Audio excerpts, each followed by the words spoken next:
أشهد أن لا إله إلا الله وحده لا شريك له وأشهد أن محمدا عبده ورسوله أما بعد فأعوذ بالله من الشيطان الرجيم بسم الله الرحمن الرحيم الحمد لله رب العالمين الرحمن الرحيم مالك يوم الدين إياك نعبد وإياك نستعين اهدنا الصراط المستقيم صراط الذين أنعمت عليهم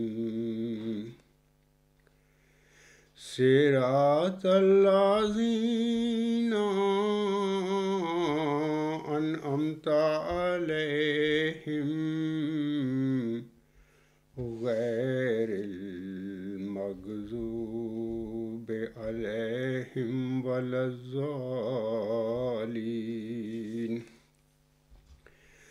هو الله الخالق البارئ المصور له الأسماء الحسنى يسبح له ما في السماوات والأرض وهو العزيز الحكيم۔ یہ سورت حشر کی آیت نمبر 25 ہے۔ اس آیت میں اللہ تعالیٰ فرماتا ہے وہی اللہ ہے جو پیدا کرنے والا، درست کرنے والا اور مصور ہے۔ سب خوبصورت نام اسی کے ہیں، اسی کی تسبیح کر رہا ہے جو آسمانوں اور زمین میں ہے، اور وہ غالب اور حکمت والا ہے۔ سامعین کرام، سقراط نے جس نیکی کو علم فرمایا تھا،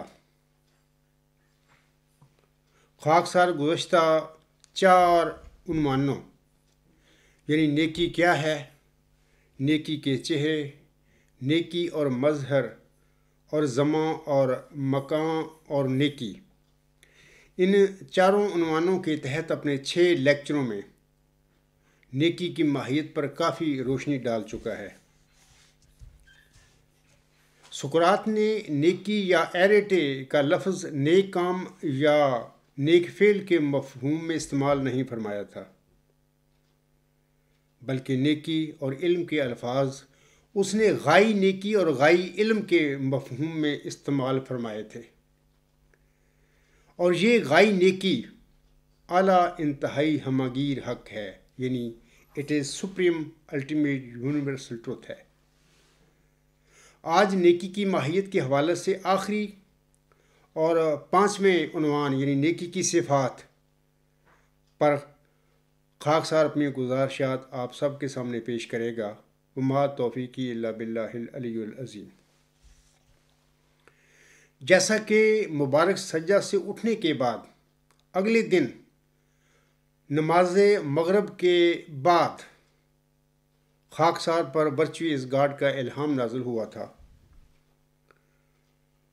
اب خاکسار جو نیکی کی صفات بیان کرے گا تو یہ صفات دراصل اللہ تعالیٰ کی ہی صفات ہیں، کیونکہ نیکی اور خدا ایک ہی ذات اور ایک ہی وجود کے دو مختلف نام ہیں۔ سامعین کرام، سب سے پہلے تو میں جو اللہ تعالیٰ نے نیکی کی جو تعریف اس عاجز پر الہام فرمائی ہے یا جو مجھے بتائی ہے، اس میں اللہ تعالیٰ نے فرمایا ہے کہ نیکی اعلیٰ انتہائی ہماگیر حق ہے۔ یہ چاروں جو الفاظ ہیں، یہ چاروں الفاظ جب اسی سیکوینس میں ہم پڑھتے ہیں تو ہمیں ایک وجود کی خبر دیتے ہیں، ایک حق کی خبر دیتے ہیں جو یونیورسل ہے، الٹیمیٹ ہے اور سپریم ہے۔ یعنی یہ تینوں لفظ جو پہلے ہیں، سپریم، الٹیمیٹ، یونیورسل، اس ٹروتھ کو ڈیفائن کر دیتے ہیں کہ وہ ٹروتھ ہے کیا۔ تو یہ جو چاروں الفاظ ہیں جن سے نیکی کی تعریف منضبط ہوتی ہے، یعنی سپریم، الٹیمیٹ، یونیورسل ٹروتھ، تو خاکسار پہلے یہ چاروں جو ہیں نیکی کی صفات ہیں، تو خاکسار پہلے انہی چاروں صفات پر روشنی ڈالے گا یا اس پر بات کرے گا۔ سامعین کرام، نیکی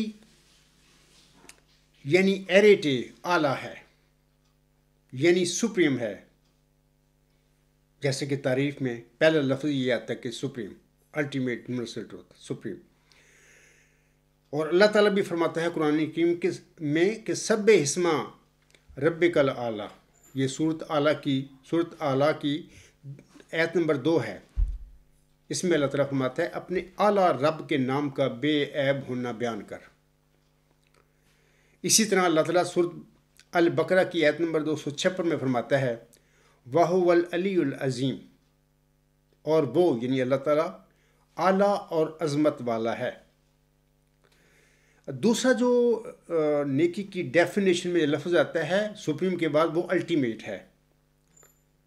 نیکی انتہائی ہے، الٹیمیٹ ہے، جیسا کہ اللہ تعالیٰ قرآن کریم میں فرماتا ہے سورۃ نجم کی آیت نمبر 43 میں وَأَنَّا إِلَىٰ رَبِّكَ الْمُنتَهَىٰ، اور یقیناً تیرے پروردگار کی طرف انتہا ہے، الٹیمیٹ ہے۔ تیسرا لفظ جو ہے سپریم، الٹیمیٹ، یونیورسل، تیسرا لفظ جو ہے یونیورسل ہے، یعنی نیکی ہماگیر ہے، یعنی یونیورسل ہے، جیسا کہ اللہ تعالیٰ اپنے پاک کلام میں فرماتا ہے اللہ نور السماوات والارض، یعنی سورۃ نور کی آیت نمبر 36 میں اللہ فرماتا ہے کہ اللہ نور السماوات والارض، اللہ آسمانوں کا بھی نور ہے اور زمین کا بھی۔ سامعین کرام، جو وجود زمین اور آسمانوں کا نور ہوگا یقیناً وہ ہماگیر ہوگا، وہ یونیورسل ہوگا۔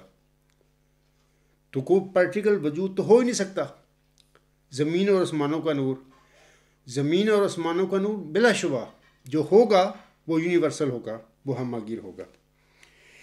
اسی طرح تعریف کا چوتھا جو لفظ ہے سپریم، الٹیمیٹ، یونیورسل ٹروتھ، آخر پہ جو آتا ہے، تو ٹروتھ یعنی حق اور حقیقت ہے، یعنی ٹروتھ جو حق ہے اس کا مطلب ہے کہ وہ ٹروتھ اینڈ ریالٹی ہے، اور ہمیشہ جو حق ہوتا ہے وہی ریالٹی ہوتی ہے، جو ناحق ہوتا ہے وہ ریالٹی نہیں ہوا کرتا، وہ جھوٹ ہوتا ہے، باطل ہوتا ہے۔ جیسے کہ اللہ تعالیٰ سورۃ نور کی آیت نمبر 26 میں فرماتا ہے ان اللہ هو الحق المبین، یقیناً اللہ ہی ہے جو حق، ظاہر حق ہے۔ تو اللہ نے صاف فرما دیا اپنے متعلق کہ اللہ جو ہے وہ ظاہر حق ہے۔ اسی طرح اللہ تعالیٰ سورۃ لقمان کی آیت نمبر 31 میں فرماتا ہے ذالک بان اللہ هو الحق وَأَنَّ مَا يَدْعُونَ مِن دُونِهِ الْبَاطِلُ، یہ اس لیے ہے کہ اللہ کی ذات حق ہے، اور اس لیے کہ جن کو وہ لوگ اس کے سوا پکارتے ہیں وہ جھوٹ ہے۔ تو نیکی کی تعریف تو میں نے بتا دی کہ یہ چاروں الفاظ جو جن سے یہ چاروں صفات ہیں نیکی کی، جن سے یہ نیکی کی تعریف منضبط ہوتی ہے یا بنتی ہے۔ میں ضمنی بتا دیتا ہوں کہ اس عجز سے پہلے فلسفہ کی دنیا میں، فلسفہ کی تاریخ میں مختلف مفکرین بڑے بڑے آئے ہیں، تو انہوں نے ان چاروں لفاظ میں سے کسی کو کہہ دیا کہ ریئلٹی از سپریم، کسی نے کہہ دیا ریئلٹی از الٹیمیٹ، کسی نے یہ بھی کہا کہ ریئلٹی از یونیورسل، کسی نے یہ بھی کہہ دیا کہ ریئلٹی از ٹروتھ، بعض نے یہ بھی کہہ دیا کہ ریئلٹی از سپریم ٹروتھ۔ تو یہ جو لفظ ہیں انہوں نے استعمال کیے ہیں، لیکن جس انداز سے اللہ تعالیٰ نے یہ چاروں الفاظ اس عجز پر الہام فرمائے ہیں، یا جو مجھے اپنی تعریف سے نوازا ہے، اس عجز سے پہلے کسی فلسفی نے ریئلٹی کی یا حقیقت مطلقہ کی اس طرح تعریف کسی انسانی لوگوں کے آگے پیش نہیں کی۔ یہ اللہ کا فضل ہے، تو میں سمجھتا ہوں کہ اللہ کا فضل ہے، وہ جس کو چاہے بخش دے۔ تو نیکی کی تعریف کے حوالے سے کچھ چیزیں میں نے بتائی ہیں کہ یہ چاروں صفات ہیں نیکی کی، اور یہی چاروں صفات دراصل اللہ تعالیٰ کی بھی ہیں۔ قرآن کریم میں اللہ نے ان صفات کا ذکر فرمایا ہے، لیکن جیسے میں کہتا ہوں کہ سپریم الٹیمیٹ یونیورسل ٹروتھ، ایسے نہیں آپ کو قرآن کریم میں ملے گا۔ جگہ جگہ پر یہ اللہ تعالیٰ میں اپنی علم اور معرفت کے خزانے قرآن کریم میں بیان فرمائے ہوئے ہیں، لیکن ان کو ڈھونڈنا پڑتا ہے۔ لیکن جب سچے دل سے اللہ تعالیٰ ان حقائق کو دریافت کرتا ہے تو اللہ تعالیٰ کی مدد اس کے شامل حال ہو جاتی ہے۔ تو اللہ تعالیٰ حقیقت مطلقہ یا جو ریئلٹی ہے، اللہ تعالیٰ اس کا انکشاف اس بندے پر، سچے متلاشی پر کھول دیتا ہے۔ سامعین کرام، نیکی کی تعریف کے بعد خاکسار نیکی کی اور چند جو صفات ہیں میں ان کا مختصراً ذکر کروں گا۔ نیکی سامعین کرام لامحدود یعنی انفینٹ ہے۔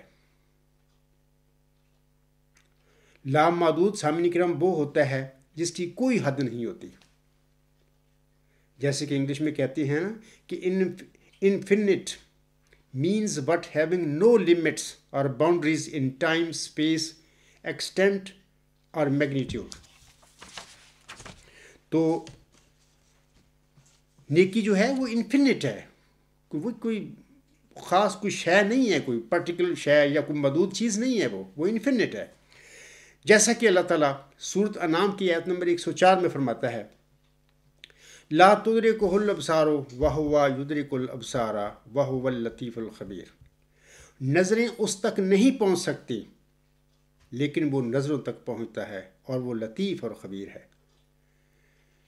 سامعین کرام، جو وجود ہماری نظروں سے بے انتہا دور ہے، یا ہم کہہ سکتے ہیں کہ جو ہماری نظروں کے بے انتہا نزدیک ہے، بلا شبہ وہ لامحدود ہی ہو سکتا ہے، کوئی وہ محدود چیز نہیں ہو سکتی۔ تو جیسے کہ میں کہتا ہوں کہ نیکی لامحدود ہے، ورچو از انفینٹ۔ تو یہ اللہ بھی یہی بات قرآن کریم میں اپنے متعلق، اپنی ذات کے متعلق بیان فرما رہا ہے۔ اور علاوہ اس کے سورۃ حج کی آیت نمبر 64 میں اللہ فرماتا ہے، ان اللہ لطیف خبیر، اللہ یقیناً لطیف اور خبیر ہے۔ تو اس میں بھی اللہ تعالیٰ یہی بتا رہا ہے کہ میں لطیف ہوں، یعنی میں انفینٹ ہوں، بے انتہا دور ہوں آپ لوگوں کی نظروں سے، اور بے انتہا آپ کی نظروں کے قریب ہوں۔ تمہاری مادی آنکھیں مجھے دیکھ نہیں سکتی، تمہاری مادی آنکھیں میرے تک نہیں پہنچ سکتی، میں تمہاری آنکھوں تک پہنچتا ہوں، میں تمہیں دیکھتا ہوں۔ تو یہ تو ہو گئی تعریف۔ دوسری تعریفوں کے علاوہ دوسری تعریف جو میں نے بیان کی ہے نیکی کی کہ وہ انفینٹ ہے۔ تو اس کے علاوہ پانچویں جو تعریف ہے، بلکہ چھٹی، وہ یہ ہے کہ نیکی غیر متغیر اور غیر محرک ہے، یعنی ورچو از امٹیبل، یعنی انچینجیبل اینڈ اموویبل۔ تو یہ اس کی ایک صفت ہے کہ وہ محرک ہے لیکن خود غیر متحرک ہے، اس میں کوئی تبدیلی نہیں، وہ غیر متغیر بھی ہے۔ There is nothing change in its existence. جیسا کہ اللہ تعالیٰ سورۃ شورا کی آیت نمبر 12 میں فرماتا ہے اپنی متعلق، یعنی اپنی ذات کے متعلق، اللہ فرماتا ہے، لیسا کمثلہ شیء، اس جیسی یعنی سپریم الٹیمیٹ یونیورسل ٹروتھ جیسی کوئی شے نہیں ہے۔ کسی شاعر نے کیا خوب شعر کہا ہے اسی حوالے سے، وہ کہتا ہے اس آئینہ خانے میں سب ہی عکس ہیں تیرے، اس آئینہ خانے میں سب ہی عکس ہیں تیرے، اس آئینہ خانہ میں تو یکتا ہی رہے گا۔ یہ اس کی شان ہے۔ اسی طرح اللہ تعالیٰ سورۃ طٰہٰ کی آیت نمبر 74 میں فرماتا ہے اپنی ذات کے متعلق کہ واللہ خیر وابقیٰ، اور اللہ خیر اور سب سے زیادہ قائم رہنے والا ہے۔ یہ نیکی ہے نا، سپریم الٹیمیٹ یونیورسل ٹروتھ ہی ہے جو باقی ہے اور ہمیشہ قائم رہنے والا ہے، اور خود بذات خود قائم ہے۔ اس کو اپنے قائم ہونے کے لیے کسی کی مدد کی ضرورت نہیں ہے، وہ غنی ہے۔ اسی طرح اللہ تعالیٰ اپنی ذات کے متعلق سورۃ قصص آیت نمبر 99 یعنی 89 میں فرماتا ہے کل شیء ہالک الا وجہہ لہ الحکم و الیہ ترجعون۔ ہر ایک شے ہلاک ہونے والی ہے سوائے اس کے چہرے کے، حکم اسی کے اختیار میں ہے اور تم سب اسی کی طرف لوٹائے جاؤ گے۔ No doubt supreme ultimate universal truth ہی فنا سے بالا ہے، اس پر کوئی فنا نہیں ہے۔ ہاں، وہ دوسروں کو فنا کرتا ہے، ہلاک کرتا ہے، مارتا ہے۔ اسی طرح سورۃ رحمان کی آیات 27 اور 28 میں اللہ تعالیٰ اپنے متعلق فرماتا ہے، یہ نیکی کی صفت ہے کہ کل من علیہا فان ویبقی وجہ ربک ذو الجلال والاکرام، یعنی اس زمین پر جو کوئی بھی ہے آخر ہلاک ہونے والا ہے، اور صرف تیرے رب کی ذات جو جلال اور عزت والی ہے باقی رہے گی۔ یہ نیکی ہے، یہ کیا ہے؟ سپریم الٹیمیٹ یونیورسل ٹروتھ ہے، اعلیٰ انتہائی ہماگیر حق ہے جو ہمیشہ اور باقی رہنے والا ہے۔ اگلی جو صفت ہے، 7ویں صفت ہے، تو اس کے حوالے سے یاد رکھیں کہ نیکی خالق، کامل اور بے صورت، یعنی virtue is creator perfect and formless, یعنی وہ نیکی تخلیق بھی کرتی ہے، وہ سب کو، یہ تخلیق اس کی ہی ہے ہمارے سامنے، اور وہ اپنی ذات میں پرفیکٹ ہے اور اس کی کوئی صورت نہیں۔ جتنی بھی اشیاء ہیں اس کائنات میں، بذات خود کائنات کی بھی ایک صورت ہے، ہر چیز صورت اور صورت سے متعلقہ اس کی صفات ہوتی ہیں جن کے ساتھ یہ وجود میں آتی ہیں یہ چیزیں۔ تو لیکن وہ جو نیکی ہے وہ خالق اور کامل ہونے کے ساتھ ساتھ بے صورت ہے، فارم لیس ہے، اس کی کوئی اپنی صورت نہیں ہے، جیسے کہ اللہ تعالیٰ سورۃ حشر کی آیت نمبر 25 میں فرماتا ہے هو اللہ الخالق البارئ المصور لہ الاسماء الحسنی، اللہ ہر چیز کا پیدا کرنے والا اور ہر چیز کا موجد ہے اور ہر شے کو اس کے مناسب حال صورت دینے والا ہے۔ اس کی بہت سی اچھی صفات ہیں، یعنی وہ صورتوں کو دیتا ہے، اس کی کوئی صورت نہیں۔ اس طرح 8ویں جو اس کی صفت ہے نیکی کی، وہ یہ ہے کہ نیکی حسن ہے، یعنی بیوٹی ہے۔ مظاہر یا اشیاء جو اس کائنات میں ہیں جنہیں ہم دیکھتے ہیں وہ حسن نہیں ہو سکتی، بلکہ حسن صرف نیکی ہے جو مظاہر یا اشیاء کو خوبصورت بناتی ہے۔ سقراط کے زمانے میں اکثر کتابوں میں لکھا ہوا ہے کہ وہ لوگوں سے پوچھا کرتا تھا کہ لوگوں مجھے بتاؤ کہ نیکی کیا ہے، تو لوگ اس کے سامنے نیک چیزوں کی گننا شروع کر دیتے تھے، مطلب کہ 14ویں کا چاند بڑا خوبصورت ہے، یہ خوبصورتی ہے، یا بہترین باغ یا جھیل، یعنی یہ جو سین ان کے سامنے بیان کیا کرتے تھے، تو سقراط ان سے جواباً کہتا تھا کہ لوگوں میں آپ سے خوبصورت چیزوں کے متعلق نہیں پوچھ رہا، میں حسن کے تصور کے متعلق پوچھ رہا ہوں کہ واٹ از دیٹ بیوٹی، جو ان چیزوں کو خوبصورت بناتی ہے، جو حسن دیتی ہے، میں اس کی بات کر رہا ہوں۔ تو نیکی حسن ہے یعنی بیوٹی ہے. علاوہ اس کے جو بھی اشیاء ہیں انہوں نے حسن سے نیکی سے خوبصورتی پائی ہے. یہ بذات خود حسن نہیں ہے. اسی طرح نویں جو صفت یا خصوصیت ہے نیکی کی وہ یہ ہے کہ نیکی قادر مطلق، حاضر و ناظر اور علیم و خبیر ہے. یعنی virtue is omnipotent, omnipresent and omniscient ہے.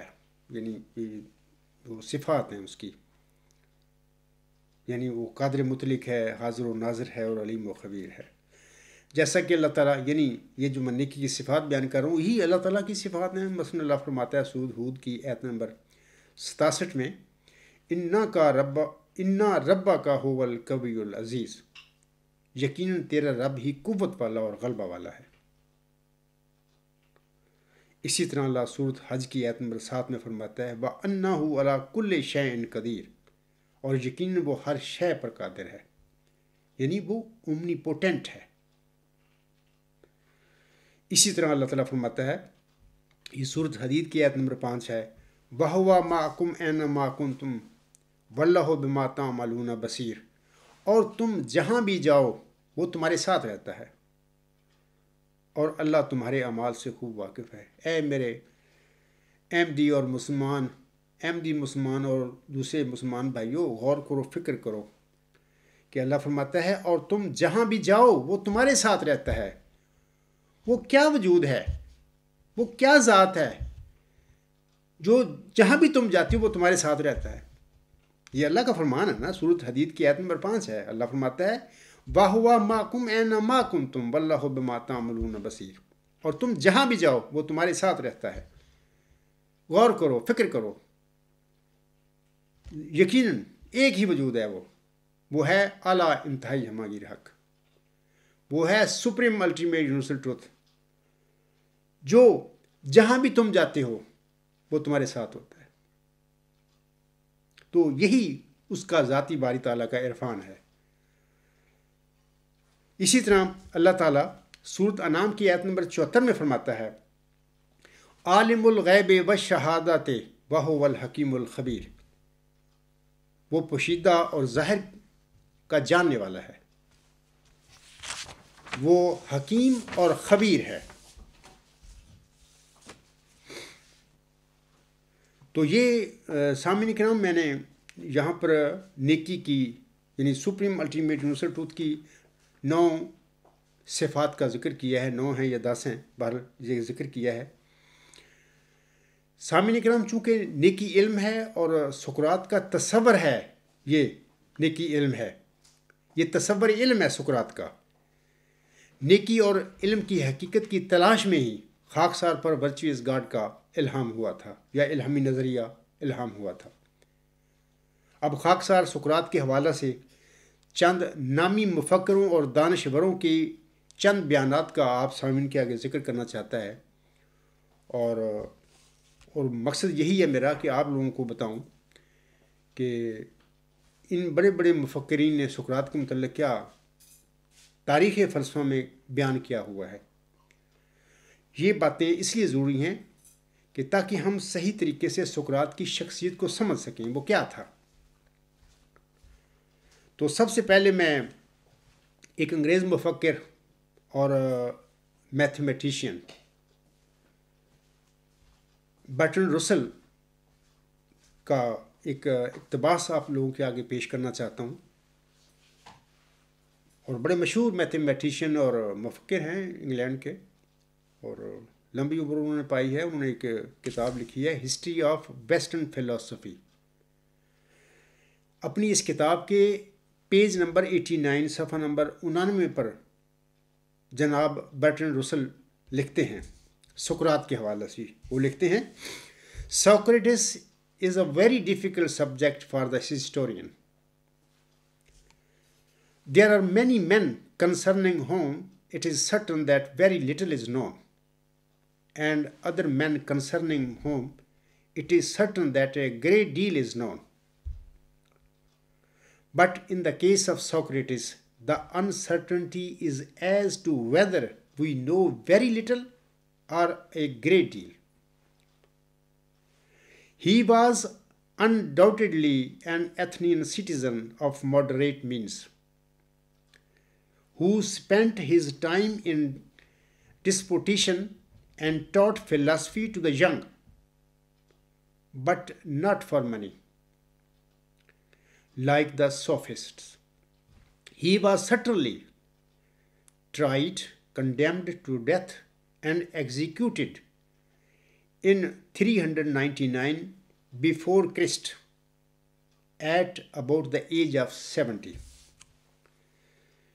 He was unquestionably a well-known figure in Athens, since Aristophanes caricatured him in the clouds.